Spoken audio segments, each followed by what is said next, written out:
So this is a modification on a single leg Romanian deadlift. So you're going to be standing on one leg with a bit of softness in the knee, again trying to match that mid stance in running. From here, the movement's going to be a hinge at the hips predominantly. So from here, the back foot is just with the heel lifted, so it's there for balance and to try and keep the hips square and level. Using the opposite arm, you're going to tip at the hips to rotate round to reach towards the outside of the knee, and then coming back up. So the knee angle shouldn't really change because the movement is the hinge at the hips and the rotation through the trunk. And you should feel this on the outside of the hip on the standing weight-bearing leg. Think about your weight distribution through the foot, so it should be in that mid-foot with an even balance through the toes without the heel lifting.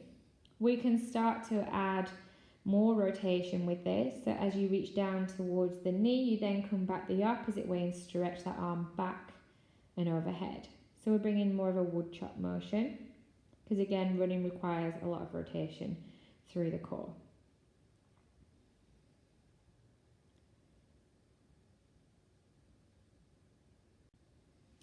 So for the second variation this time, we're going to add a little bit more flexion in the knees. So the start position's the same, but this time you can have a water bottle or a cone or something in front of you. Again, using the opposite arm, but this time you're going to hinge at the hips and bend a little more in the knee to reach down and tap.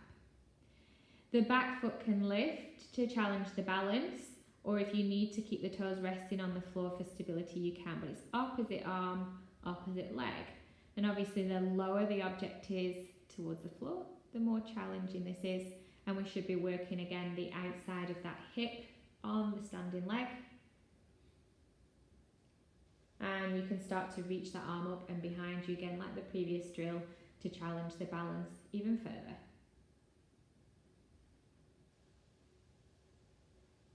Make sure you come up and out of the hips each time, so standing tall without flaring that rib cage.